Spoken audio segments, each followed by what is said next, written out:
Mirzapur Samajwadi party के प्रदेशाध्यक्ष नरेश उत्तम पटेल का जगह जगह गोपीगंज से मिर्जापुर तक के कार्यक्रम में जगह जगह स्वागत से अभिभूत प्रदेशाध्यक्ष नरेश उत्तम पटेल ने कहा कि प्रदेश की कानून व्यवस्था बिगड़ गई है, महंगाई से आम जनता परेशान है।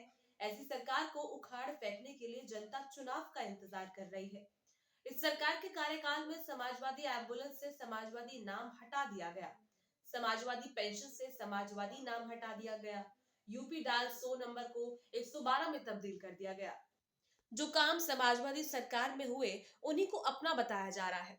उन्होंने कहा, लैपटॉप बनाम शौचालय की तुलना होनी चाहिए। सपा प्रदेशाध्यक्ष नरेश उत्तम पटेल पार्टी कार्यकर्ताओं व नेताओं से मुलाकात की।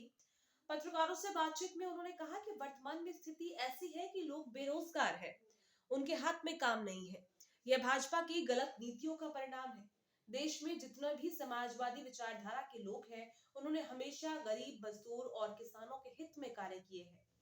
समाजवादी चिंतक डॉक्टर राम मनोहर लोहिया, पूर्व प्रधानमंत्री चौधरी चरण सिंह की विचारधारा को सपा आगे बढ़ा रही है। भाजपा सरकार में बेरोजगारी बढ़ रही है, लोग परेशान हैं। उन्होंने आरोप लगाया कि भाजपा सरकार किसान विरोधी और उद्योगपतियों की हिमायती है। आज 2 करोड़ किसान न्यूनतम समर्थन मूल्य की गारंटी देने की मांग कर रहे हैं, लेकिन सरकार नहीं दे रही है।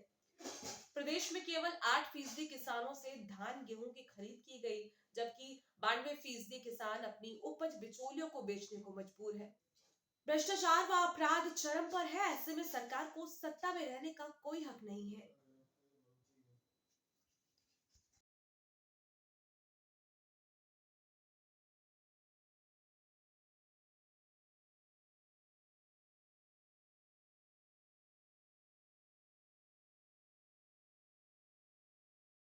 रखी गई है, उसका क्या अर्थ है? मैं नरेश उत्तम पटेल समाजवादी पार्टी का प्रदेश का अध्यक्ष हूँ और मुझे समाजवादी पार्टी के राष्ट्रीय अध्यक्ष माननीय श्री अखिलेश यादव जी ने लोकसभा मिर्जापुर का प्रभारी की घोषित किया। मैं अपने कार्यकर्ताओं से भेंट करके इस जिले के संगठनात्मक ढांचे को, बूथ स्तर के संगठन को और मजबूत करना, समाजवादी पार्टी के कार्यकर्ताओं को लगातार मतदाता सूची में संशोधन पर ध्यान देना और जितने भी ज्वलंत मुद्दे हैं उन मुद्दों को जनता के बीच में ले जाना और तुलनात्मक वर्तमान सरकार और समाजवादी सरकार के कार्यों की तुलना करके जनता के बीच में अपनी बात कहना, ये हमारा मकसद है। मिर्जापुर से इंडिया गठबंधन से किस पार्टी से प्रत्याशी उतारने की चल रही है योजना? तय करेंगे माननीय अखिलेश यादव जी।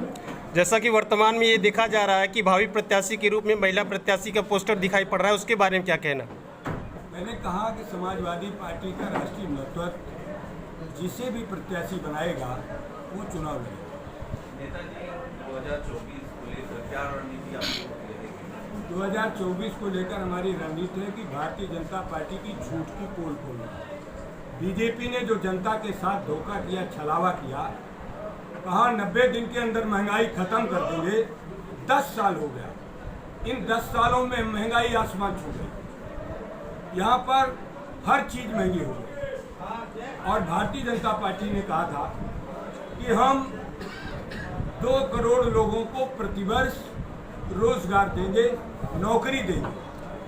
10 साल हो गया, आज तक शिक्षित बेरोजगार लगातार दर की ठोकरें खा रहे हैं, उनको नौकरी नहीं दे रही है भारतीय जनता पार्टी। भारतीय जनता पार्टी ने किसानों को कहा था कि हम आय दुगुना करेंगे और उनको लाभकारी मूल्य देंगे, लागत का ड्योढ़ा देंगे, स्वामीनाथन आयोग की रिपोर्ट लागू करेंगे।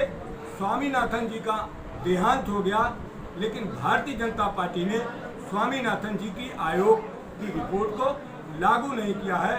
किसान को एमएसपी नहीं मिल रही है, सरकार द्वारा घोषित न्यूनतम समर्थन मूल्य वो भी किसान को नहीं मिल रहा है। पीडीए के बारे में क्या कहना चाहेंगे? पीड़ित, दबे कुचले, शोषित जो भी लोग हैं वो सब पीडीए के अंदर आते हैं। और आखिर क्या कारण था कि नीतीश कुमार इंडिया छोड़कर एनडीए ज्वाइन कर लिए? ये तो वही बता पाएंगे। इस चुनाव में आपका मुख्य मुद्दा क्या रहेगा?